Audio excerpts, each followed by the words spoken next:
नमस्कार. मी रवी जाधव. हॅलो.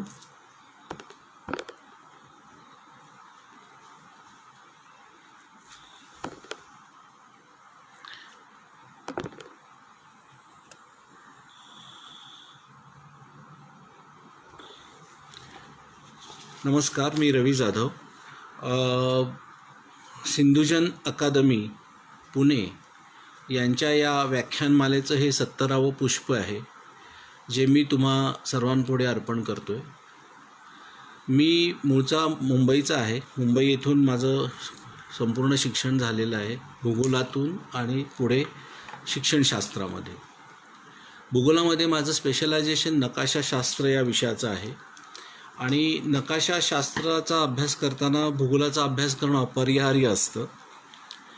आणि त्याचबरोबर 5 वर्ष मुंबई येथे वेगवेगळ्या महाविद्यालयांमध्ये पदवी स्तरावर मी शिकवलेलं आहे.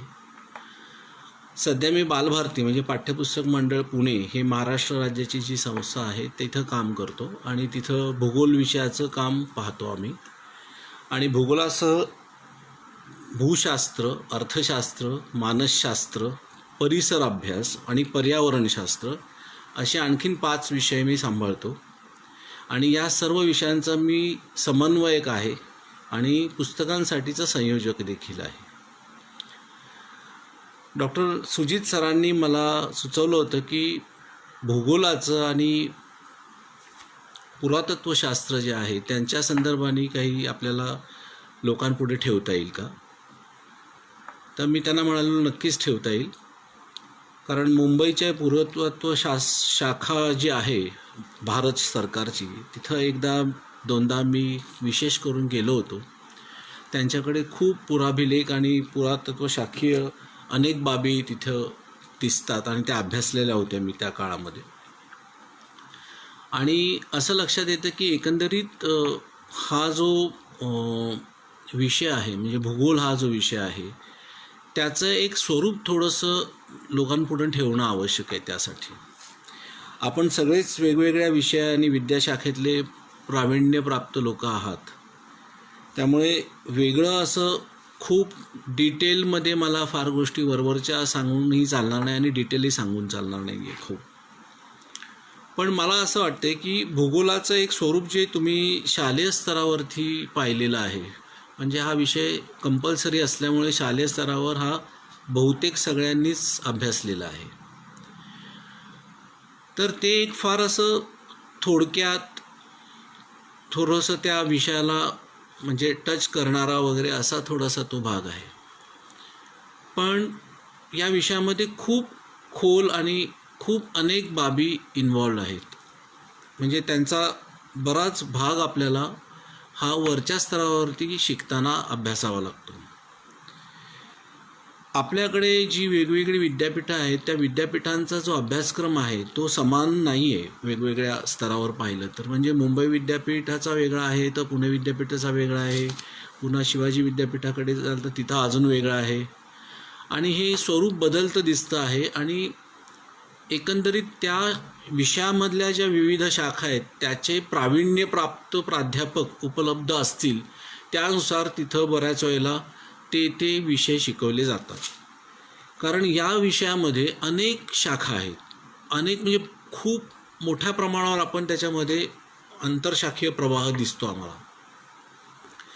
आता हा विषय जर तुम्हाला विचार करून जर का आपण एक थोडासा ओहापोह केला या संदर्भाने, तर असं लक्षात येईल की आम्ही साधारणपणे भूगोलाचे 3 मुख्य प्रवाह समजतो. एक म्हणजे प्राकृतिक भूगोल म्हणून जो भाग आहे तो. या प्राकृतिक भूगोलामध्ये पुन्हा अनेक शाखा आपण अभ्यासत असतो. उदाहरणार्थ भूरूपशास्त्र आहे, हवामानशास्त्राचा भूगोल आहे, सागरी शास्त्राचा भूगोल आहे, वनस्पतीशास्त्राचा भूगोल आहे. आणि भूगोल का आपण म्हणतोय तर सगळीकडे ह्याला भूगोल अटॅच करावा लागतोय, जोडावा लागतोय. त्याचं कारण आहे हे सगळं जे घडतंय ते हे भूगोलावर घडत असतं. आणि एक ग्रीक शास्त्रज्ञांनी जी थोडक्यात व्याख्या केलेली ती अशी आहे की पृथ्वीचे वर्णन करणारे शास्त्र म्हणजे भूगोल. आता ही सोपी आणि थोडक्यात जरी व्याख्या दिसली तरीसुद्धा त्याचा अर्थ खूप मोठा आहे. कारण पृथ्वी म्हटलं की तिथे अनेक गोष्टींचा विचार होतो. म्हणजे पृथ्वीवर नुसती पृथ्वी अशी एकाकी एक गोळा आहे म्हणून विचारात घेता येत नाही. ती एक पूर्ण अशी सिस्टीम आहे. तिचा सर्वांगाने विचार करावा लागतो. आणि सर्वात महत्त्वाचं म्हणजे पृथ्वी ही सजीव सृष्टी असलेला ग्रह आहे आणि त्यामुळे या ग्रहाचा अभ्यास करणं अनन्यसाधारण महत्त्वाचं असतं. आता या ठिकाणी घडतं काय नेमकं, तर पृथ्वीवरती ज्या नैसर्गिक क्रिया आहेत त्या नैसर्गिक क्रिया नेहमीप्रमाणे घडत असतात. तिथं त्यावेळेला मानव असो किंवा नसो, त्या आधीही घडत होत्या, आताही घडत आहेत, पुढेही घडतील. तर ह्या नैसर्गिक क्रिया ज्या आहेत त्या कोणत्या अनुषंगाने घडतात मुख्यत्वे, तर सातत्याने पृथ्वीवरील भूरूप जी आहेत ती बदलतात. मग आता ही भूरूप बदलताना काही वेळेला अचानक बदलतात, काही वेळेला लाखो वर्षाचा कालावधी लागतो. आणि अचानक बदलतात म्हणजे काय, तर भूकंप होतो, ज्वालामुखी होतो, त्यातून घडतात. आणि लाखो वर्षाचा कालावधी लागतो म्हणजे काय, तर पृथ्वीवरती जे कार्यकारण करणारी जी वेगवेगळ्या सिस्टीम्स आहेत, प्रणाली आहेत, त्या सातत्याने यावरती काम करत असतात. मग त्याच्यामध्ये हवा येईल, त्याच्यामध्ये नदी येईल, त्याच्यामध्ये तुम्हाला असंही लक्षात येईल की भूगर्भातलं पाणी काम करतं, समुद्र काम करतो. आणि ह्या ज्या एजन्सीज आहेत, ह्या ज्या आम्ही प्रणाली म्हणतो भूगोलामध्ये, त्यांचा अभ्यास फार महत्त्वाचा असतो. आणि त्याच्यामुळे पृथ्वीचे भूरूप बदलत जातात. याचा अभ्यास भूरूपशास्त्रात केला जातो. आणि ही जी बदलणारी रूपं आहेत त्यांना आणखीन एक घटक जोडलेला असतो, तो आम्ही भूशास्त्रामध्ये आपण मुख्यत्वे अभ्यासतो. तो म्हणजे खंडांचं वहन होत असतं. भूगर्भातून अनेक गोष्टी बाहेर येत असतात किंवा अनेक गोष्टी भूगर्भामध्ये जात असतात. त्यांचाही अभ्यास आपल्याला करावा लागतो आणि त्याचा थोडक्यात अभ्यास आम्हाला भूगोलामध्येही करावा लागतो. तर हे झालं निसर्गाच्या संदर्भाने. पण निसर्ग म्हणजे नुसतं दगड, माती व पाणी वगैरे असं होत नाही आहे. तर त्याच्यावरती असणारा जो सजीव आहे, कारण पृथ्वी एका विशिष्ट परिस्थितीमध्ये असलेला सूर्यमालेतला ग्रह आहे, ज्याला आपण गोल्डीलॉक म्हणतो, त्या सिस्टीममध्ये आहे. आणि त्यामुळे तर ही सजीव सृष्टी जी आहे ती ह्या सर्व नैसर्गिक क्रियांशी क्रियाप्रक्रिया करत असते. मग तिथं वनस्पती असो, प्राणी असो, मानव असो, कोणी असो. आणि त्यातून पुन्हा अनेक गोष्टी घडत असतात. आणि आजच्या घडीला म्हणजे गेल्या काही हजारो वर्षापासून मानवाची जी उत्क्रांती झाली आहे तेव्हापासून म्हणू लागलो तर इथं प्रभावी असणारा सजीव पृथ्वीवरचा हा मानव आहे. आणि त्यामुळे मानवाच्या क्रिया, निसर्गाशी झालेली संवाद किंवा निसर्गाबरोबर केलेल्या त्यांनी वेगवेगळ्या क्रिया, याचा निसर्गावर आणि पर्यायाने पृथ्वीवर मोठ्या प्रमाणावर प्रभाव असतो. या सगळ्यांचा अभ्यास भूगोलामध्ये केला जातो. आणि म्हणून प्राकृतिक भूगोलाबरोबरच मानवी भूगोलाची शाखासुद्धा उदयास आली. आता या दोन शाखांचा अभ्यास करताना मुख्यत्वे काय वापरलं गेलेलं आहे, तर एक निरीक्षण हा जो पार्ट आहे की ते निरीक्षण करणे, त्याच्यानंतर वेगवेगळ्या प्रकारची माहिती गोळा करणे, त्याच्यावरती त्याचं विश्लेषण करून घेणे, त्याच्यावर चर्चा करणे, उहापोह करणे वेगवेगळ्या तज्ज्ञांशी, आणि त्यातून जर का काही स्पष्टीकरण घेता आलं आणि उत्तरं काढता आली शोधून, तर ती काढली जातात. म्हणजे विषयाचा जो बेस आहे तो तसा पूर्ण शास्त्रीय आहे. आपण पुरातत्वशास्त्रामध्ये नेहमी म्हणतो टॉलमींनी नकाशे तयार केले होते. जॉग्राफिया हा ग्रंथ देखील त्यांनीच लिहिलेला आहे. तर भूगोलातले असे काही भाग आहेत की जे पुरातत्वशास्त्राच्या संशोधनासाठी आपल्याला नेहमी वापरता येणं शक्य आहे. त्याचा आपण विचार करायचा आहे. तत्पूर्वी आणखीन एका भागाकडे मी जातो भूगोलाच्या, आणि ती शाखा म्हणजे आपण असं म्हणू शकतो की भूगोलाच्या मानवी आणि नैसर्गिक भूगोलाच्या म्हणजे प्राकृतिक भूगोलाच्या अभ्यासासाठी मदत करणारी एक भूगोलाची शाखा आहे. तिला आपण भौगोलिक पद्धतींच्या अंगाने पाहतो. त्याच्यामध्ये काय काय येतं तर त्याच्यामध्ये मुख्यत्वे करून नकाशे येतात, त्याच्यामध्ये सांख्यिकीय माहिती जमा करण्याचा भाग येतो, डेटा कलेक्शन म्हणतो, विदा कलेक्शन. त्याच्यामध्ये विदेचं विश्लेषण येतं. त्यानंतर आपल्याला GIS आता नवीन जे तंत्र अवलंबित झाले त्याचा भाग येतो. आणि ही जे काही माहिती जमा केलेली आहे तिचं सादरीकरण वेगवेगळ्या स्वरूपाने करता येतं. म्हणजे आलेखाच्या स्वरूपात करता येतं, नकाशाच्या स्वरूपात करता येतं, वितरणदर्शक नकाशाच्या स्वरूपात करता येतं असं. तर ह्या वेगवेगळ्या शाखा ज्या आहेत ह्या आपल्याला भूगोलामध्ये अभ्यासायला मिळतात. आम्ही नेहमी म्हणतो की भूगोल हा वेगवेगळ्या विषयांना स्पर्श करणारा विषय आहे. मग त्यातून आपण असंही म्हणू शकतो की अनेक नवीन नवीन विषय भूगोलातून जन्माला देखील आलेले आहेत. कारण ह्या विषयाचा इतिहास फार जुना आहे, म्हणजे हा अलीकडचा विषय नाही आहे फार. फक्त त्याची पद्धतशीर मांडणी करण्याचं जे काम आहे ते अलीकडच्या काही शतकामध्ये झालं. आणि आता ही एक मुख्य विषय शाखा म्हणून सगळीकडे वापरली जाते. आणखीन एक महत्त्वाची गोष्ट म्हणजे आपल्याला असं सांगता येईल की ह्याची व्याप्ती जेव्हा आपण समजून घेत असतो त्यावेळेला आपण पृथ्वीच्या अंतरंगापासून म्हणजे अगदी गाभ्यापासून विचार करायला हवा. पृथ्वीच्या गाभ्यामधून पृथ्वीच्या ज्या गोष्टी आपल्याला दिसत आहेत बाहेर येताना त्यांचा अभ्यास देखील केला जातो. भूशास्त्रात जरी तो स्पेशलायझेशन विशेष म्हणून केला जात असला तरी भूगोलामध्ये देखील करावा लागतो. कारण त्यातून निर्माण होणारे खडक, त्यातून निर्माण होणारी माती यांचा शेवटी सजीवांवरती आणि निसर्गावरती परिणाम होत असतो. हवामानाची वैशिष्ट्ये आपल्याला पाहावीच लागतात.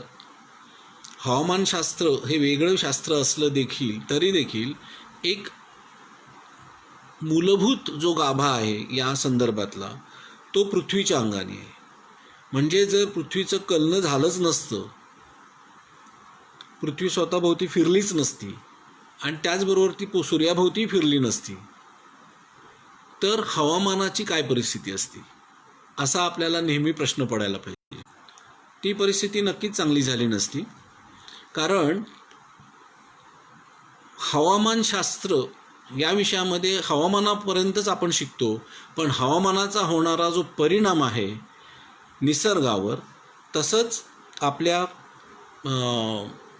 वनस्पतीवरती, प्राण्यांवरती हा सुद्धा आपल्याला पाहावा लागतो. आणि याचा सर्वात मोठा परिणाम आपल्या व्यवसायांवर देखील होतो. आणि त्यामुळे अनेक वेळेला हवामानाचा अभ्यास खूप बारकाईने भूगोलात केला जातो. त्यामध्ये मग पर्जन्य वितरण आलं, त्याच्यानंतर विविध अक्षवृत्तांनुसार हवामानामध्ये काय फरक पडतो, तिथली हवेची स्थिती नेहमी कशी असते, कोणत्या ठिकाणी वर्षभर पाऊस पडतो, कोणत्या ठिकाणी वर्षभर पाऊस पडतच नाही, कोणत्या ठिकाणी काही काळासाठी म्हणजे मोसमी वाऱ्यामध्ये आपण भारत ज्या ह्याच्यात येतो काही काळच पाऊस पडतो हे आपल्याला तिथून कळतं.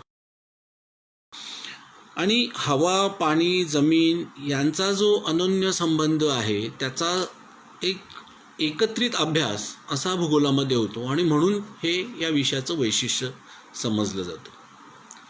आणि नुसता तेवढाच अभ्यास नाही तर तो पुन्हा आपल्यावरती कसा परिणाम करतो, त्यामुळे कोणत्या नवनिर्मिती होतात त्याचाही विचार केला जातो. आणि हे सगळं करत असताना आपल्याला वेगवेगळ्या शाखांना हा विषय जोडतो. आणि म्हणून मी खास हे पुरातत्वशास्त्राशी कसं जोडलं गेलेलं आहे हे सांगण्याचा प्रयत्न करणार आहे. आता असा विचार करूया की पृथ्वीवर भूरूपांमध्ये अनेक बदल होत असतात. त्यातून जुनी भूरूपं नाहीशी होतात आणि नवीन भूरूपं तयार होतात. पुन्हा ही नवीन भूरूपंसुद्धा नाहीशी होतात आणि आणखीन नवीन भूरूपं तयार होतात. पण या दरम्यान त्या ठिकाणी असलेली वेगवेगळ्या प्रकारची वनस्पती, वेगवेगळ्या प्रकारचा समाज, वेगवेगळ्या प्रकारचे सजीव यांचं काय होत असेल हा विचार पण आपल्याला करावा लागतो. आणि तो विचार ह्या पुरातत्वशास्त्रामध्ये आपण सगळं करत असता. मी एक छोटंसं स्टेटमेंट केलं होतं, मी तुम्हाला वाचून दाखवतो. भूगोलाच्या मंचावर सजीवांच्या विविध नाट्यांचे अंक पार पडत असतात. हे नाट्य काही वेळेस काळाच्या पडद्याआड जाते व भूतकाळात विलीन होते किंवा इतिहास जमा होते. ते शोधणे, समजून घेणे हा मानवी कुतूहलाचाच भाग आहे. पुरातत्वशास्त्र हे कुतूहल व त्यातून निर्माण होणाऱ्या अनेक प्रश्नांची उत्तरे किंवा उकल करण्याचा प्रयत्न करत असतो. थोडक्यामध्ये मी 2 विषय जोडायचा प्रयत्न केलेला आहे. आता हा जो प्रयत्न केला याच्या मागचं कारण असं आहे की ज्या प्रक्रिया भूगोलामध्ये भूतलावरती घडत असतात त्या प्रक्रियांमुळे मोठ्या प्रमाणावर उलथापालथ पृथ्वीपृष्ठावर घडते. मगाशी म्हटल्याप्रमाणे काही शीघ्र हालचाली आहेत, काही मंद हालचाली आहेत. शीघ्र हालचालींमुळे ज्या गोष्टी आहेत त्या क्षणार्धात नष्ट होऊ शकतात आणि मंद हालचालींमुळे असलेल्या गोष्टींमध्ये कालानुरूप बदल घडत जातो. आणि म्हणून यांचा अभ्यास जो आहे, जो भूगोलामध्ये केला जातो, हा पुरातत्वशास्त्र घेणाऱ्या व्यक्तींनी देखील करायला पाहिजे. त्याच्यामध्ये संशोधन करताना तुम्हाला त्याचा नक्कीच वापर होऊ शकतो. मग याच्यामध्ये कोणत्या गोष्टी घडतात तर जमिनीचं सातत्याने खणन होत असतं. सातत्याने जमिनीवरचा जो काही माल आहे, जे काही मॅटर आहे, जे काही पदार्थ आहेत, मग त्याच्यामध्ये खडक असू देत, माती असू देत, वनस्पती असू देत, प्राण्यांचे अवशेष असू देत, वनस्पतीचे अवशेष असू देत, त्यांचं वहन देखील होतं. आणि ते वहन जे आहे ते वहन होऊन ते एखाद्या ठिकाणी संचयित होतं.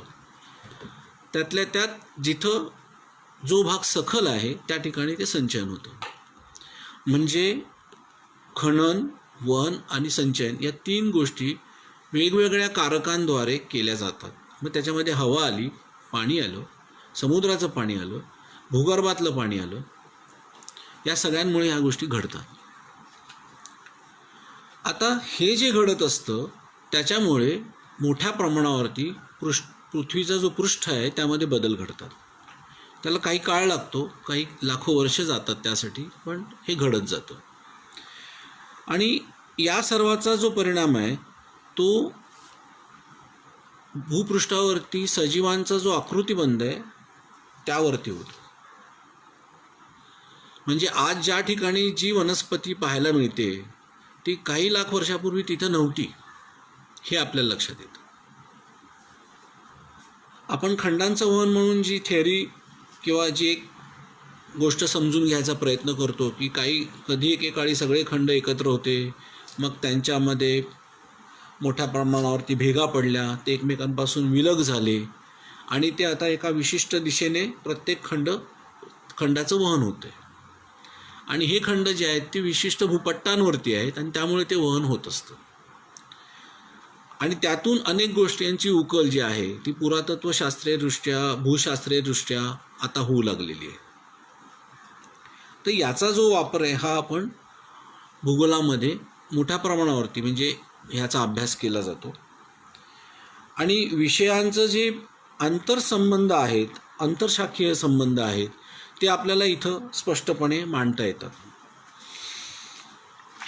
मानवी व्यवहार जे आहेत हे भूगोलामध्ये एक मोठ्या शाखेद्वारे अभ्यासले जातात, ज्यामध्ये पुन्हा आर्थिक भूगोल आला, ज्यामध्ये पुन्हा मानवी भूगोल आला, सांख्यिकीय भूगोल आला, मानवाच्या सांख्यशास्त्रीच्या हिशोबाने जो मांडला जातो तो भूगोल आला. असे अनेक प्रकारचे भाग, अनेक शाखा भूगोलाच्या ह्या मानवाच्या निसर्गाशी होणाऱ्या क्रिया आणि आंतरक्रियांशी संबंधित असतात. आणि यातून जन्माला एक अशी कन्सेप्ट आलेली होती की होय रे, नाही रे आणि एकत्रितरित्या, म्हणजे आम्ही त्याला डिटर्मिनिझम, पॉसिबिलिझम आणि ऑप्टिमिझम म्हणतो. की निसर्ग हा आपल्यावरती प्रभुत्व ठेवून असतो असा एक भाग आहे. तर दुसरा गट म्हणतो की निसर्गावरती आपण प्रभुत्व मांडू शकतो किंवा आणू शकतो, हा मांडणारा एक भाग आहे, म्हणजे गट आहे. आणि तिसरा असं आहे की निसर्ग आणि मानव हे दोन्ही एकमेकांच्या सोबत जाऊ शकतात. हे या सगळ्या आंतरक्रियांच्या संबंधाने निर्माण झालेल्या शास्त्रामध्ये वापरलेले जे तत्त्व आहेत ती आहेत. आता पुरातत्वशास्त्र जेव्हा अभ्यासतोय किंवा पुरातत्वशास्त्राचे संशोधन जेव्हा करतो त्यावेळेला आपण भूगोलाचा अभ्यास किंवा भूगोलाचा जो भाग आहे तो कोणता इथं वापरू शकतो त्याचा थोडासा आपण वापर करूया. पुरातत्वशास्त्रामध्ये प्रामुख्याने अवशेष जे आहेत त्यांचा एक विचार केला जातो, जीवाश्म जे आहेत त्यांचा एक विचार केला जातो, त्यांचं संशोधन, त्यांना शोधून काढणे, त्यांच्यावरती संशोधन करणे आणि त्यातून त्या काळामध्ये तत्कालीन काळामध्ये नक्की काय स्थिती होती याबद्दलची अनुमानं काढली जातात. आता हे जे काही केलं जातं आहे हे कशावर केलं जातं आहे तर पृथ्वीवरच, भूगोलावरच. मग त्यासाठी आपल्याला काय विचार करावा लागतो आहे की पहिल्यांदी म्हणजे पुरातत्व संशोधनासाठीची स्थळं शोधावी लागतात. तर ही स्थळं शोधताना तुम्हाला अनेक भौगोलिक रचना ज्या आहेत किंवा भूरूप जे आहेत त्यांचा अभ्यास करणं अपरिहार्य आहे. म्हणजे पर्वत, त्यानंतर डोंगर, सपाट जमीन, नदीचं खोरं किंवा नदीच्या आजूबाजूचा असलेला प्रदेश याबाबतची माहिती काळजीपूर्वक घ्यावी लागते. तिथं पुन्हा 2-3 गोष्टींचा विचार जर भौगोलिकदृष्ट्या केला तर त्याचा जास्त फायदा होतो. ते म्हणजे ह्या टेकड्या किंवा हे पर्वत जे आहेत किंवा हे जे उंचवटे आहेत ते किती जुने आहेत हे आजूबाजूच्या परिसरातल्या लोकांशी बोलूनही कळू शकते किंवा गॅझेट पाहूनसुद्धा त्याच्या तुम्हाला एंट्रीज मिळू शकतात. त्याच्यानंतर तिथं काही ऐतिहासिक घटना किंवा गोष्टी घडलेल्या होत्या का याचा थोडासा मागोवा घ्यावा लागतो. आणि आपल्याकडे कर्मधर्म संयोगाने जुने नकाशेसुद्धा उपलब्ध आहेत. त्यांचा जर आपण वापर केला तर आपल्याला ह्या ज्या पुरातत्व स्थळांचा जो मागोवा आहे तो सहज घेता येतो. याचा अर्थ असा झाला की पुरातत्व संशोधनासाठी जी स्थळं तुम्हाला नियोजित करायची आहेत, ठरवायची आहेत, त्याच्यासाठी तुम्हाला भूगोलाचा उपयोग होतो. याच्यामध्ये आपण इवन सागरी हालचाली ज्या आहेत त्यांचाही विचार करायला पाहिजे. कारण काही ठिकाणी तुम्हाला असं लक्षात येईल की अनेक सागरी किनारपट्टीच्या भागामध्ये तुम्हाला स्तरित खडकांची रचना आढळेल आणि त्या ठिकाणी नक्कीच कोणत्या ना कोणत्या पुरातत्व गोष्टी दिसू शकतात. आता हा जो झाला भाग आपण नैसर्गिक पद्धतीने जे भूगोलाच्या प्राकृतिक रचनेच्या अंगाने आपण पाहतो त्या गोष्टी. त्याच वेळेला तिथला खडक कोणता आहे, दगड कोणता आहे, तिथली मृदा कोणती आहे, काही फूट खणल्यानंतर आपल्याला मृदेमध्ये काही फरक मोठा दिसतो का, या गोष्टींचा विचार आपल्याला त्यावेळेला करता येतो. आता याच्यात आणखीन एक गोष्ट आपल्याला विचारात घेता येईल की ज्यावेळेला आपण संशोधन स्थळ जे आहे ते ठरवतो त्यावेळेला त्याचा वापर आपल्याला नकाशाच्या अंगाने सुद्धा करता येऊ शकतो. म्हणजे नकाशा आपल्याला त्याचा तयार करण्यासाठी आणि असलेल्या नकाशाच्या आधारे त्याचे आरेखन करण्यासाठी या दोन्ही अंगाने त्याचा वापर करता येईल. आता तो वापर तुम्ही कसा करू शकाल तर भारतीय सर्वेक्षण विभागाने जे नकाशे तयार केलेले आहेत त्यामध्ये प्रामुख्याने त्यांनी तयार केलेले आहेत ते स्थलदर्शक नकाशे आहेत, ज्याला इंग्रजीमध्ये किंवा आपल्या नॉर्मल याच्यामध्ये टोपोशीट्स म्हणून आपण म्हणतो. हे नकाशे तयार केलेले आहेत आणि भारत आणि भारताच्या काही आजूबाजूचा परिसर असं मिळून त्यावेळेला तयार करण्यात आलेले हे नकाशे आहेत. आणि हे नकाशे तुम्हाला वेगवेगळ्या प्रमाणावर मिळतात. म्हणजे जुनं प्रमाण जर विचारात घेतलं तर 1:1 या रेशोमध्ये पण मिळतात आणि आताचं जे मेट्रिक प्रमाण आहे त्याच्यामध्ये विचारात घेतलं तर 1:25,000 1:50,000 असे सुद्धा पाहायला मिळतात आणि 1:250,000 सुद्धा पाहायला मिळतात. हे नकाशे जे आहेत हे खरोखर सर्वच विविध प्रकारच्या अभ्यास करणाऱ्या लोकांसाठी वरदान आहे. म्हणजे अगदी भूशास्त्राचा अभ्यास करणारा असू देत, हवामानशास्त्राचा अभ्यास करणारा असू देत, भूगोलाचा अभ्यास करणारा असू देत आणि पुरातत्वशास्त्राचा अभ्यास करणारा असू दे, म्हणून त्या सगळ्यांना ह्याचा वापर होणार आहे. आणि याचा वापर अशासाठी महत्त्वाचा आहे की या नकाशांवरती अनेक गोष्टी जशा जमिनीवर दिसतात तशा अधोरेखित केलेल्या आहेत, दाखवलेल्या आहेत. आणि हे त्या नकाशांचं ते निव्वळ तेवढंच वैशिष्ट्य नाही आहे, तर त्या नकाशांमध्ये तुम्हाला असंही लक्षात येईल की उंचवटे देखील योग्य प्रकारे मांडलेले आहेत. म्हणजे जमिनीचा उंच सखलपणा हा तिथे सुस्पष्टपणे दिसतो आणि त्याच्यासाठी त्यांनी कंटूर्स वापरलेले आहेत, कंटूर सिस्टीम वापरलेली आहे, शेडिंग सिस्टीम वापरलेले आहेत. म्हणजे एक नकाशा जर आपण त्यांचा वापरला, भारतीय सर्वेक्षण विभागाने तयार केला, तर त्यातून तुम्हाला अनेक गोष्टी पाहायला मिळतात आणि त्यातून तुम्ही सुस्पष्टपणे तुम्ही ज्या स्थळाचं संशोधन करणार आहेत त्याबाबतची माहिती मिळवू शकता. पण ती माहिती तो जो नकाशा आहे तयार झाला त्या काळातली असते. म्हणजे तुम्हाला वर्तमान काळातल्या माहितीच्या आधारे त्या भागातलं भूतकाळात काय असेल याबाबतचं अनुमान काढणं शक्य होतं. आता प्रामुख्याने मानवी भूगोलाचा जेव्हा आम्ही विचार करतो त्यावेळेला मानवी भूगोलामध्ये आपण आर्थिक व्यवसायांचा विचार करतो मानवाच्या, ज्याच्यामध्ये प्राथमिक, द्वितीयक, तृतीयक प्रकार असे आम्ही केलेले अभ्यासतो. त्याच्यानंतर मानवाने ज्या क्रियाप्रक्रिया वेगवेगळ्या देशांशी केलेला आहे त्यांच्याबाबतचा अभ्यास करतो, व्यापाराचा. थोडक्यामध्ये व्यापार येतो, त्याच्यात वित्त येतं.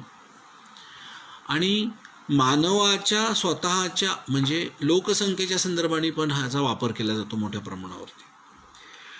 आता ज्यावेळेला पुरातत्वशास्त्रज्ञ संशोधन करत असतो त्यावेळेला तिथे असलेल्या सद्यस्थितीच्या आधारे त्याला अनेक गोष्टीचं असं आकलन होऊ शकते की तिथली लोक राहतात कशी, तिथे लोक आहेत कशी, तिथलं जे स्त्री पुरुष प्रमाण आहे ते कसं आहे, तिथली संस्कृती कशी आहे, तिथले पेहराव कसे आहेत, हे सद्यस्थितीप्रमाणे कळतं.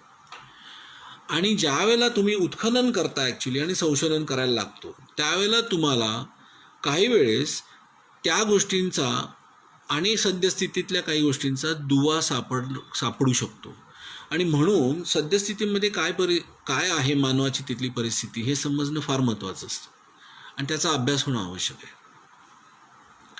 म्हणजे वेशभूषा कुठल्या आहेत, कलाकृती कुठल्या आहेत, किंवा कुठल्या प्रकारचं वस्त्र वापरलं गेलेलं आहे.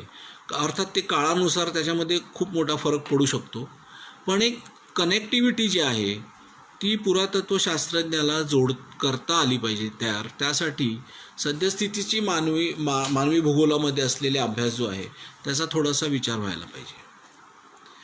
मी थोडीशी अशी म्हणजे एक तुलनात्मक जर विचार केला तर भूगोलामध्ये जो अभ्यास केला जातो तो प्रदेशाचा केला जातो, निसर्गाचा केला जातो, मानवाचा केला जातो. ज्याच्यामध्ये प्रदेश म्हणजे आम्ही अवकाश ह्या हिशोबाने पाहतो, अवकाश जे आहे आजूबाजूचं मानवाच्या ते कसं आहे, आणि त्याच्यामध्ये नैसर्गिक घटक जे आहेत ते किंवा मानवी पर्यावरण जे आहे ते कसं काम करत असतं त्या नैसर्गिक प्रदेशामुळे, आणि त्यांच्या अंतर्क्रियेतून जे निर्माण होतं ते काय निर्माण होतं याचा अभ्यास केला जातो. आणि हा जो परिणाम आहे तो शेवटी निसर्गावरती किंवा मानवावरती कसा परिणाम करतो हेही समजतं. म्हणजे मानव निसर्गाचा वापर करतो, कधी अतिवापर करतो, कधी दुरुपयोग करतो, तर त्याचे होणारे परिणाम शेवटी सर्व सजीवांना भोगावे लागतात हे इथं आपण समजून घेतो. पुरातत्वशास्त्रामध्ये काय होतं आहे तर प्रामुख्याने मानवी अवशेषांचा, जीवाश्मांचा अभ्यास केला जातो. त्यातून त्या काळातील मानवी संस्कृती अभ्यासल्या जातात. त्यांचं राहणं, त्यांच्याकडे असलेले म्हणजे त्यावेळची पिकं, त्यावेळचे वनस्पती, तिथले प्राणी यांचा अभ्यास होऊ शकतो. आणि त्या क्षेत्रामध्ये म्हणजे जिथं संशोधनाचं स्थळ आहे त्या क्षेत्रामध्ये निर्माण झालेल्या आकृतीबंध जे आहेत त्यांचा अभ्यास तुम्ही करता. आता हे जे आकृतीबंध ज्यावेळेला आपण पाहत असतो त्यावेळेला मोठ्या प्रमाणावरती आपल्याला भूगोलाच्या अनेक गोष्टींचा विचार करावा लागतो. म्हणजे आपण ज्यावेळेला नकाशांचा वापर जोडू लागलो पुरातत्वशास्त्राशी, कारण मला नेहमी असं वाटतं की कोणत्याही शास्त्रामधलं संशोधन जे आहे ते फक्त त्या शास्त्रातल्या विद्वानांनी करावं असं मला वाटत नाही. ते अनेक शास्त्राशी जोडणं जास्त महत्त्वाचं आहे. आणि विशेषतः जिथे मानवाचा संबंध येतो आहे, मानवी संस्कृतीचा संबंध येतो आहे, तिथे तर नक्कीच ह्या गोष्टींचा विचार व्हायला हवा. आणि म्हणून भूरूपशास्त्र, हवामानशास्त्र किंवा आपण रसायनशास्त्र म्हणा, अशा अनेक शास्त्रांचा उपयोग पुरातत्वशास्त्राच्या संशोधनात होऊ शकतो. आणि परदेशामध्ये हे मोठ्या प्रमाणावर करतात आणि आपल्याकडेही ही प्रॅक्टिस आहे माझ्या मते. आता आम्ही ज्यावेळेला भूगोलाची व्यक्ती म्हणून ज्यावेळेला आम्ही सांगू शकतो की आपल्याला ह्याच्यात काय करता येऊ शकतं अजून, तर भूगोलामध्ये प्राकृतिक भूगोलात ज्यावेळेला आपण नदीचा खोऱ्याचा अभ्यास करतो, तर नदीचं खोरं जे आहे ते एका विशिष्ट प्रणालीनुसार काम करत असतं. म्हणजे प्रत्येक ओहळ असू दे, त्याच्या उगमापासून त्या नदीच्या अगदी मुखापर्यंत एक विशिष्ट परिस्थिती असते आणि त्यानुसार त्यांचे वहन होत असतं. ही परिस्थिती हवामान आणि भूशास्त्र याच्या आधारे तयार होते. म्हणजे तिथला खडक कसा आहे, तो सॉफ्ट आहे का, म्हणजे मऊ आहे का, कठीण आहे वगैरे वगैरे याच्यानुसार. ज्यावेळेला पुरातत्वशास्त्राचं संशोधन केलं जातं त्यावेळेला जर का हे जे स्थळ आहे ते नदी खोऱ्याशी संबंधित असेल, म्हणजे ते आयसोलेटेड नसेल, तर आपल्याला केवळ त्या स्थळाच्या अनुषंगाने अभ्यास करून चालणार नाही. कारण नदी ही पूर्ण सिस्टीम म्हणून काम करत असते आणि त्याच्यामध्ये हे स्थळ एकटं वेगळं अभ्यासणं हे योग्य नाही आहे. आणि म्हणून तिथं पूर्ण नदीच्या खोऱ्याचा विचार करून त्या स्थळाचा अभ्यास करायला पाहिजे. आणि त्यामुळे काय होऊ शकतं की येणारं पावसाचे जे पाणी आहे त्या खोऱ्यामध्ये, त्यामुळे नक्की काय घडत असेल, संचयन तिथं कसं घडत असेल पाण्याचं, आणि पूरक्षेत्र कुठं निर्माण होत असेल, हे जे स्थळ जे आहे पुरातत्वशास्त्रज्ञांनी शोधलेलं ते नेमकं कशामुळे संपलं, त्या भागातलं नष्ट झालं, याचा अभ्यास तुम्हाला नदी खोऱ्याचा जर अभ्यास केला त्या ठिकाणी असेल तर ते योग्य प्रकारे समजू शकतं. अशाच प्रकारे समुद्रकिनाऱ्याचाही विचार करता येईल. किंवा आपण खचदरीच्या संदर्भाने जर विचार केला तर खचदऱ्यांमध्ये असलेली जी उत्खनन क्षेत्र आहेत किंवा स्थळं आहेत त्यांचा अभ्यास करताना आपल्याला तिथल्या भूशास्त्रीय घटना समजून घेणं आवश्यक असतं. आणि अशा प्रकारच्या भूशास्त्रीय घटनांचा अभ्यास हा भूगोलामध्ये त्याचं संकलन केलेलं असतं. भूशास्त्रामध्येही त्याचं संकलन केलेलं असतं. आता सर्वात महत्त्वाचा भाग म्हणजे मानवी जीवनावरती परिणाम करणारा आहे तो हवामान. कोणत्याही ठिकाणी मानव समाज निर्माण झाला तरीही त्याचं राहणं, जगणं हे हवामानाशी खूप जवळून जोडलं गेलं जातं. त्यामुळे संशोधन करताना ते जे स्थळ आहे ते नेमकं कोणत्या अक्षवृत्तादरम्यान आहे, कोणत्या रेखावृत्तांच्या दरम्यान आहे हे समजून घेणं आवश्यक आहे. आणि त्या स्थळाचा जर कालावधी आपल्याला कार्बन डेटिंगने काढता आला तर आपल्याला हे समजू शकतो की हे स्थळ त्या काळामध्ये कोणत्या अक्षवृत्तावर आहे. आणि त्यासाठी तुम्हाला नकाशाचा वापर करता येऊ शकतो. आणि त्यासाठी तुम्हाला भूपट्ट सरकण्याची जी प्रक्रिया आहे त्याचा आता म्हणजे खूपच बारीक विश्लेषण करण्यात आलेलं आहे, त्याचाही आपल्याला उपयोग होऊ शकतो. म्हणजे आता जर का आपण साधा विचार केला की महाभारतकालीन जे शहर हस्तिनापूर जे आहे ते आत्ता ज्या स्थिती म्हणजे ज्या अक्षवृत्तावर आहे तर त्या अक्षवृत्तावर त्या काळात होतं का, तर ते त्या काळामध्ये त्या अक्षवृत्तावर नव्हतं. मग ते नक्की कुठे असेल, तर भूगोलाचा माणूस म्हणून मी आता सहजपणे तुम्हाला सांगू शकतो की साधारण ते जर विचार केला तर साधारण अर्धा ते 1 किलोमीटर दक्षिणेकडे होतं. मग त्यासाठी जरा बारकाईने अभ्यास केला तर एक्झॅक्ट म्हणजे अगदी योग्य प्रकारे आपण त्याचं अक्षवृत्त आणि रेखावृत्त काढू शकतो. ही माहिती आपल्याला भूगोलाच्या नकाशांचा अभ्यास करून घेता येईल. आणि हे फक्त एक उदाहरण म्हणून मी देतोय. तुम्ही ज्यावेळेला हे काम करत असाल तुमच्या विषयामध्ये शास्त्रामध्ये त्यावेळेला तुम्ही तो विचार नक्कीच करू शकाल. इथं तुम्हाला अक्ष आणि रेखावृत्तांचा विषय समजू शकतो. पण तत्पूर्वी एक गोष्ट सांगणं आवश्यक आहे की अक्षवृत्त आणि रेखावृत्तांची जी निर्मिती आहे ती मानवाने का केली, ती गणिती पद्धतीने केली, भूमितीय पद्धतीने केलेली आहे. हे कोण आहेत, आपण कोण म्हणून विचार करतो. आणि त्याचा सरळ साधा विषय असा आहे की पृथ्वी गोल जर आपण विचारात घेतला तर हे मध्यातून निघालेले कोण आहेत, ह्या मध्य आहे तर मध्यातून निघालेले कोण आहेत. जर का आपण उभा विचार केला तर हे सगळे अक्षवृत्त होतं. आणि तेच जर का आपण आडवे विचारात घेतले म्हणजे सर्क्युलर तर त्यातून आपल्याला रेखावृत्त निर्माण होतं. पण ही जी बेसिक कन्सेप्ट आहे, ह्या ज्या काही मूलभूत कन्सेप्ट्स आहेत ह्या थोड्याशा प्रत्येक शास्त्रातल्या विद्वानांनी समजून घ्यायला पाहिजेत. कारण अनेक वेळा मी अजूनही पाहतो की लोकांना ते अक्षवृत्त कसे येतात काय होतात हे माहीत नाही आहे. त्यानंतर मग त्याच्याशी जोडलेला आहे वेळेचा वापर तिथं केलेला आहे पुन्हा मानवाने. तर वेळ काढताना पण पुन्हा तिथं चुका होतात. तर ते प्रमाण वेळ कुठली आहे, स्थानिक वेळ कुठली आहे, आंतरराष्ट्रीय वार रेषा म्हणजे काय, या गोष्टी सगळ्यांना सहजपणे समजत नाहीत. त्यासाठी जे मूलभूत आहे अक्षवृत्त कसं तयार झालं, रेखावृत्त कसं तयार झालं याचा विचार करायला पाहिजे. अर्थात तो एक स्वतंत्र विषय आहे आणि तो नकाशाशी निगडीत असल्यामुळे नकाशाशास्त्राचं एक वेगळं व्याख्यान घेतलं तर त्यात आपल्याला ते जास्त बारकाईने पाहता येईल. त्याच्यासाठी ॲनिमेशन करून ते दाखवता येईल. आणि आपण ज्यावेळेला हे वापरतो ह्या सिस्टीम ज्यावेळेला वापरतो ते वेगवेगळ्या ठिकाणी त्यांचा वापर करता येतो. म्हणजे नकाशाचा वापर केवळ भूगोलात करावा असं अजिबात नाही आहे. पण असं झालं की नकाशा म्हणजे भूगोल किंवा भूगोलातच नकाशा वापरावा असं काहीतरी एक समज बऱ्याच लोकांचा आहे. पण तशी गोष्ट नाही आहे. आणि नकाशे तयार करण्याचं शास्त्र भूगोलात निर्माण झालं तिथपर्यंत ठीक आहे. परंतु त्याचा वापर साधन म्हणून सगळीकडे करता येतो.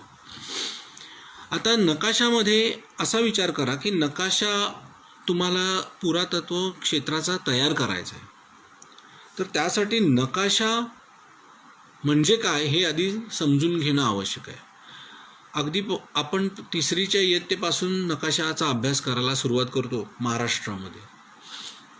पण नकाशाची कन्सेप्ट जी आहे ती खूप वेगवेगळ्या प्रकारे आम्हाला विकसित करून घ्यावी लागते मुलांकडून.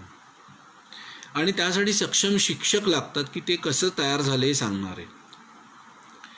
आता थोडक्यामध्ये काय आहे तर पृथ्वीचं वर्णन छोट्या कागदावर केलं की नकाशा तयार होतो. तर पृथ्वीचं वर्णन म्हणजे संपूर्ण पृथ्वीच पाहिजे असं काही नाही, पृथ्वीचा काही भागही चालू शकतो.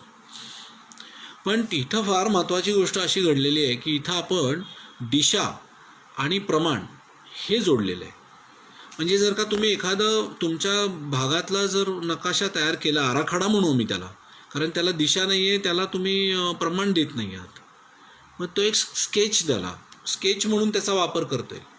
पण नकाशा आला की तिथं तुम्हाला दिशा आली, तिथं तुम्हाला अक्षरेखावृत्त आलं, तिथं तुम्हाला प्रमाण आलं. या सगळ्यांचा एकत्रित केलेला जो भाग असतो त्यामुळे तो नकाशा जास्त टेक्निकल तांत्रिक होतो. त्याचा तुम्हाला शास्त्रीय पद्धतीने वापर करता येतो. म्हणजे उदाहरणार्थ तुम्ही एखाद्या संशोधन स्थळावरती काम करताय, पुरातत्व संशोधन स्थळावर, तिथं जर का तर तो नकाशा तुम्हाला त्या दिशेच्या अनुषंगाने पाहावा लागतो. तिथली जी स्थानिक दिशा आहे त्या स्थानिक दिशेनुसार उत्तर दिशा कोणती आहे ही आधी शोधावी लागते. ही उत्तर दिशा शोधल्यानंतर तुम्हाला तो नकाशा त्या उत्तर दिशेच्या अनुषंगाने जोडून घ्यावा लागतो. म्हणजे नकाशाची उत्तर दिशा आणि स्थानिक उत्तर दिशा ही एकाच ओळीमध्ये घेतली की तो तुमचा नकाशा जो आहे तो ओरिएंट होतो. आणि त्यानंतर नकाशाचं वाचन केलं तर तुम्हाला अनेक गोष्टी ज्या आहेत त्या सुलभपणे पाहता येऊ शकतात. हा या नकाशांचा वापर फार महत्त्वाचा आहे आणि पुरातत्व शास्त्रामध्ये हा वापर खूप मोठ्या प्रमाणे करता येऊ शकतो. आता सामाजिक, आर्थिक, राजकीय, सांस्कृतिक बदलानुसार आपण अनेक गोष्टी पाहतो, आजच्या घडीलाही पाहतो. आणि मला असं वाटतं ज्यावेळेला आपण एखाद्या संशोधन स्थळाचं उत्खनन करतो त्यावेळेला त्या काळामध्ये सुद्धा ह्या गोष्टींचा परिणाम होत असणार आहे. आणि म्हणून या गोष्टींचा थोडा अभ्यास जो आम्ही भूगोलामध्ये वेगवेगळ्या अंगाने करतो त्याची थोडी माहिती आपल्याकडे असावी असं मला वाटतं. कारण त्याच्यामुळे पिकांची पद्धत बदलते, प्राणी कोणते ठेवायचे कोणते नाही ठेवायचे याच्यामध्ये बदल घडतो. म्हणजे अगदी साधा विचार केला तर आपल्याकडे वराह पालन एवढ्या मोठ्या प्रमाणावर चालत नाही जेवढं ते पश्चिमेकडे चालतं. तर हा जो बदल आपल्याकडे दिसतो असं त्या काळात सुद्धा त्या ठिकाणी घडला असेल आणि त्यामुळे कोणते प्राणी तिथं असतील नाही हे आपल्याला अंदाज काढता येऊ शकतो. हा फार महत्त्वाचा भाग आहे. आणि ज्यावेळेला आपण हे समजून घ्यायचा प्रयत्न करत असतो त्यावेळेला पुन्हा नकाशाचा आपल्याला उपयोग होऊ शकतो. कारण आपल्या नकाशांमध्ये आत्ताच्या पीक पद्धती, पिकं कोणती आहेत, जंगल कोणतं आहे, कुठल्या प्रकारची वनस्पती दिसत आहेत हे सगळं आपल्याला मिळू शकतं. आता नकाशांमध्ये म्हणाल तर अनेक प्रकार आहेत. पुन्हा हवामानशास्त्राचे नकाशे वेगळे आहेत, त्याच्यानंतर जलप्रणालीचे नकाशे वेगळे आहेत, भूशास्त्राचे नकाशे वेगळे आहेत आणि स्थलदर्शक नकाशे वेगळे आहेत. आणि मला असं वाटतं या चारही प्रकारच्या नकाशांचा अभ्यास पुरातत्व संशोधन करणाऱ्या व्यक्तीला करायला पाहिजे. कारण हवामानशास्त्राचा जरी विचार केला की एक नकाशा जर आपण विचार केला की पर्जन्याचं एक सर्वसाधारण रूप आपल्याला समजून घ्यायचं एखाद्या प्रदेशातलं, तर तो नकाशा करताना आपल्याला साधारण 30 ते 40 वर्षाचा किमान अभ्यास करावा लागतो. तेव्हा एखाद्या ठिकाणच्या हवामानाबद्दल भाष्य करता येतं. म्हणजे 30-40 वर्षाचा जेव्हा आपण विचार करतो तेव्हा ही गोष्ट आपल्यापर्यंत येऊ शकते की बाबा हवामान कसं होतं. आणि आपण तर पुरातत्व संशोधक म्हणून काही हजारो वर्षापूर्वीच्या गोष्टींचा विचार करतो. त्यामुळे हवामानशास्त्राचे नकाशे समजून घेणे फार महत्त्वाचं आहे. भूशास्त्र नकाशे जे आहेत ते समजून घेणे महत्त्वाचे आहेत. आपल्याकडे हे सर्व नकाशे उपलब्ध असतात. वेगवेगळ्या संस्थांनी, राष्ट्रीय स्तरावरच्या, आंतरराष्ट्रीय स्तरावरच्या संस्थांनी हे नकाशे तयार केलेले आहेत. काही आता ऑनलाईन पद्धतीने सुद्धा आपल्याला मिळू शकतात.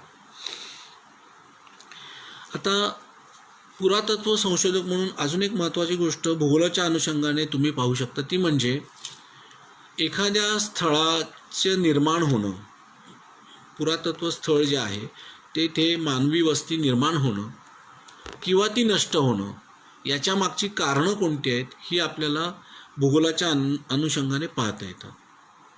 उदाहरणार्थ आता समजा एक ठिकाण जे आहे की जिथं सुजलाम सफुलाम अगदी व्यवस्था होती आणि तिथं अचानक सर्व मानववस्ती काही काळाने नष्ट झाली आणि आजच्या स्थितीला तिथं वाळवंट आहे.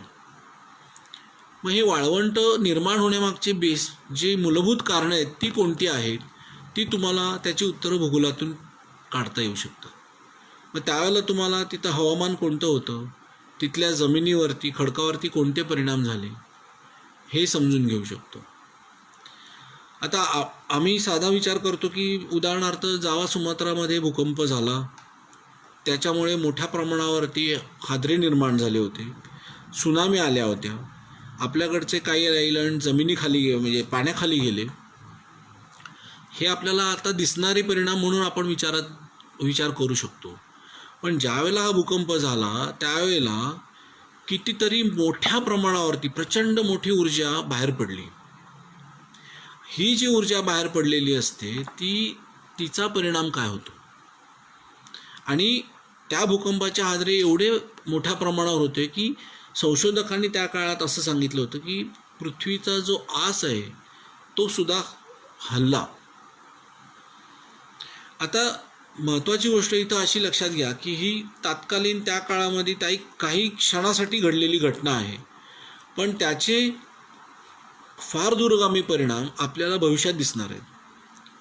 आता आपण दरवेळेला म्हणतो ग्लोबल वॉर्मिंग, पण तुम्ही लक्षात घ्या त्या काळानंतर पर्जन्यवृष्टीमध्ये भारतीय उपखंडामध्ये होणाऱ्या पर्जन्यवृष्टीमध्ये कोणते बदल झालेत. आता याच्यासाठी जर का तुम्ही पर्जन्याचा सांख्यिकीय अभ्यास विचारात घेतला तर तुमच्या लक्षात येईल की त्या टप्प्याआधी असलेली पर्जन्याची स्थिती, म्हणजे कोणत्या काळात पाऊस सुरू व्हायचा, कधी सुरू व्हायचा, कधी यायचा, कधी थांबायचा वगैरे, आणि आत्ताची स्थिती यात फरक दिसतो. हे फार महत्त्वाचं आहे समजून घेणं. आणि असेच परिणाम त्या काळामध्ये, ज्या काळामधली साईट तुम्ही म्हणजे ज्याचं संशोधन करताय, असे घडले असावेत का, हे शोधायचा प्रयत्न व्हायला पाहिजे. हे तुम्हाला वेगवेगळ्या प्रकारचा जी माहिती आहे त्या काळामध्ये लोकांनी केलेली, म्हणजे अगदी जेव्हापासून त्याच्यात नोंदी ठेवल्या गेल्यात तेव्हापासूनची ही मिळू शकते. काही अंदाज करावे लागतात, पण ते तिथल्या परिस्थितीनुसार आपल्याला करता येऊ शकतात. याच्यानंतर सगळ्यात महत्त्वाची म्हणजे मला सांगावं लागेल की स्थलनामं जी आहेत, ज्याला आपण स्थळपोथी पण म्हणतो, हे पुरातत्वशास्त्रासाठी एक फार महत्त्वाचं वरदान आहे असं मी समजेन. म्हणजे आजच्या काळातही जी स्थलनामं उपलब्ध आहेत, जी नकाशावर मांडली गेलेली आहेत, जी अलीकडच्या नकाशांवर सुद्धा आहेत आणि जी साधारण 1800 काळामध्ये तयार केलेल्या नकाशांमध्ये सुद्धा आहेत, आणि आत्ताचं जे 2021मध्ये जे नवीन आहे तिथं सुद्धा आहेत. याचा एक मागोवा आपल्याला घेता येतो. आता आपण ज्या वेळेला म्हणतो की हे नकाशांवर आलेले असतात, तर ह्या ज्या स्थळनामांमुळे आपल्याला एखाद्या ठिकाणाचं अस्तित्व कोणत्या काळापर्यंत इतिहासात होतं ते समजतं. पुरातत्वशास्त्रामध्ये टॉलमीच्या नकाशाची चर्चा बऱ्याच वेळेला होते, आणि तुम्हाला मजा वाटेल ऐकून की तिथं त्या नकाशावरती एक स्थळनाम जे आहे ते आजही भारतामध्ये जशा तसं वापरलं जातं, ते म्हणजे म्हसळा.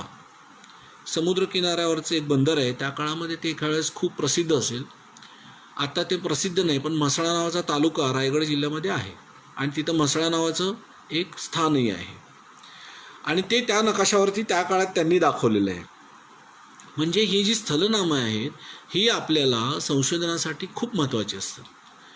आणि म्हणून ज्यावेळेला आपण संशोधन स्थळांचा अभ्यास सुरू करतो, संशोधन स्थळांमध्ये जेव्हा काम करत असतो, तेव्हा त्या ठिकाणचे जुने नकाशे जर आपण पाहू शकलो, ते मिळवू शकलो, त्यांचा अभ्यास करू शकलो, तर काही शतकं मागे जाऊन आपल्याला त्या ठिकाणी काय घडलं होतं किंवा काय नावं होती हे समजू शकतो.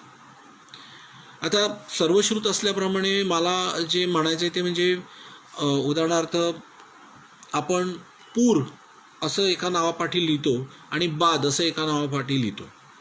म्हणजे कोल्हापूर किंवा औरंगाबाद याच्यावरून त्या ठिकाणचं डॉमिनन्स जे आहे, रिलिजियस डॉमिनन्स, हे सुद्धा आपल्याला कळतं.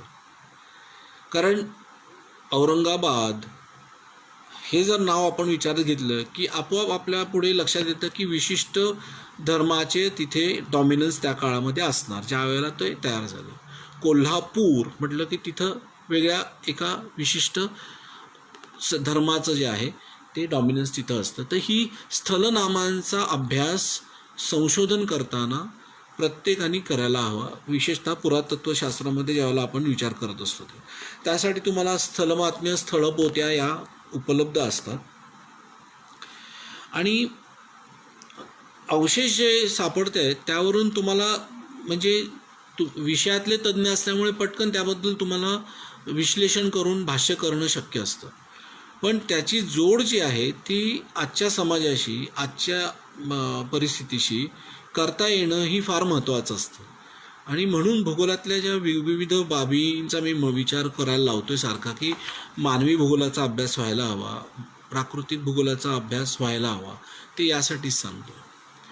आता थोडंसं आपण अद्ययावत गोष्टींकडे येऊया. म्हणजे आपल्याकडे आम्ही असं सारखे कन्सेप्ट सांगत असतो की पृथ्वीचा ध्रुव बदलतो, पर्वत राहत नाही, नदीचा स्रोत बदलत असतो, नदीचा प्रवाहही बदलतो, संस्कृती ही नेहमी निसर्गानुसार ठरते. म्हणजे जी काही संस्कृती आहे ती निसर्गानुसार ठरत जाते.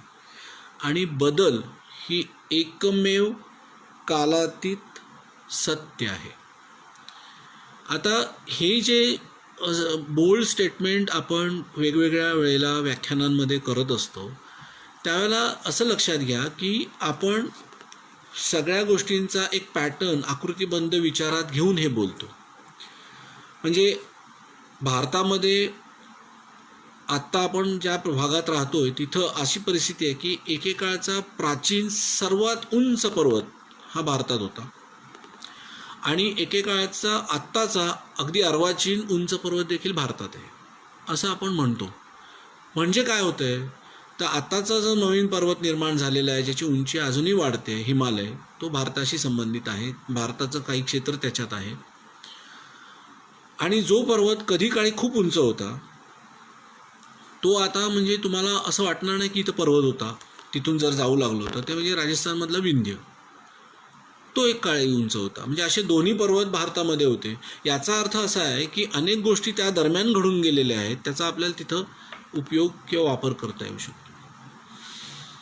आणि ही जी सगळी सिस्टीम आहे ती आता अद्ययावत पद्धतीने जर अभ्यासायची झाली तर कशी अभ्यासतोय आपण, तर आपल्याकडे दोन महत्त्वाची शस्त्र भूगोलामध्ये निर्माण झाली. ॲक्च्युली त्यातला एक भाग जो आहे तो विशेषतः इंजिनिअरिंगकडून येतो आणि एक दुसरा जो आहे तो वापराच्या अनुषंगाने येतो. एक ते म्हणजे कृत्रिम उपग्रह जे आहेत त्यांचा आधार घेऊन आपण करतो आणि त्याला आपण भौगोलिक माहिती प्रणाली असं म्हणतो एक म्हणजे. आणि दुसरं जे आहे भौगोलिक माहिती प्रणाली म्हणजे GIS, आणि भौगोलिक स्थान निर्धारण पद्धत म्हणून आपण ज्याचा वापर करतो ती आहे GPS. GPS जे आहे ते जगामधील वेगवेगळ्या देशांनी सोडलेल्या उपग्रहांच्या आधारे आपल्याला ते तंत्र आता विकसित झालेलं आहे. आणि त्याचा सर्वात मोठा जो वापर आहे तो आपल्या सगळ्यांना माहिती आहे, ते मी वेगळं सांगण्याची गरज नाही आहे. परंतु त्याचा एक महत्त्वाचा वापर असा आहे की त्याच्या आधारे तुम्ही म्हणजे इंटरनेट असेल तर तिथल्या तिथे जागेचा नकाशा तयार करू शकता.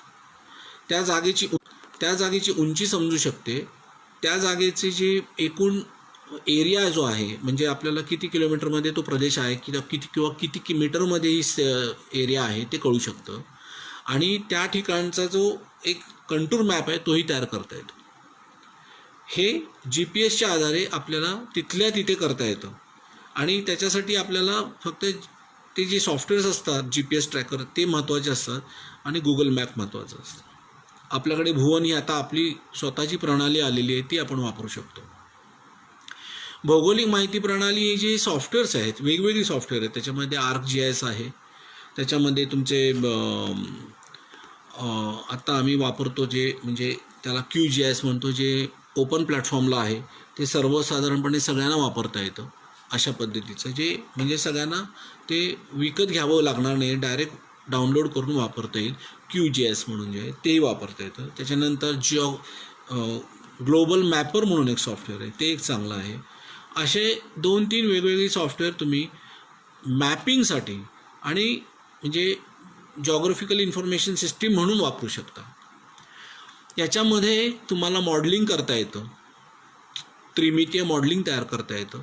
याच्यामध्ये तुम्हाला स्वतःचं कंट्रोल मॅप तयार करता येतो त्या प्रदेशाचा.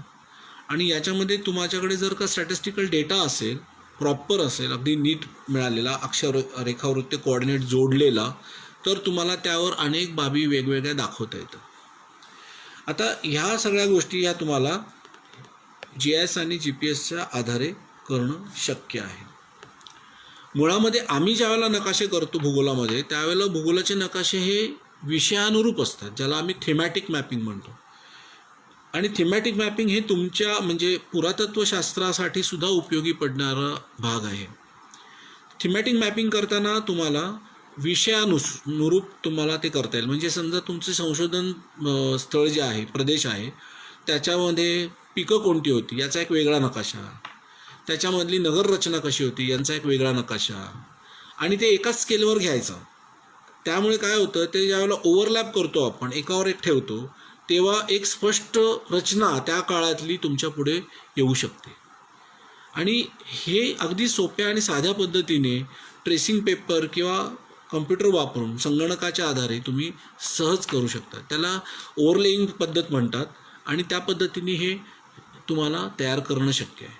आणि त्यामुळे तुमचं जे विश्लेषण आहे, म्हणजे त्यातून तुम्ही जे मिळालेली माहिती आहे त्यातून जे विश्लेषण आहे ते करणं अधिक सोपं होऊन जाईल. तर अशा पद्धतीने आपल्याला भूगोलाचा वापर वेगवेगळ्या ठिकाणी पुरातत्वशास्त्राच्या अनुषंगाने करता येणं शक्य आहे. मला असं वाटतं की मला दिलेल्या वेळेमध्ये मी तुम्हाला चांगल्या प्रकारे माहिती देण्याचा प्रयत्न केला आहे. पण याच्यामध्ये अनेक गोष्टी अजून देता येणं शक्य आहे. ते आपण भविष्यात विचार करायला हवा की नकाशाशास्त्राची पुरातत्वशास्त्राला जोड अजून कोणत्या कोणत्या पद्धतीने देता येईल, किंवा नकाशाशास्त्र म्हणजेच काय आणि ते कसं वापरायचं पुरातत्वशास्त्रामध्ये याचाही आपल्याला विचार करता येईल. भूगोल हा एक सर्वसाधारण विषय म्हणून आपल्याला बोलणं शक्य आहे, पण भूगोलाशिवाय अनेक गोष्टी या शास्त्रामध्ये आपण बघत असतो ज्याचा आपण वापर करू शकतो. मला इथं सिंधुजन अकादमीच्या संयोजकांनी वेळ दिला, बोलवलं, त्याबद्दल मी त्यांचा आभारी आहे. आणि तुम्ही हे शांतपणे ऐकून घेतलं, समजून घेतलं, याबद्दल मीही तुमचा ऋणी आहे. जय हिंद.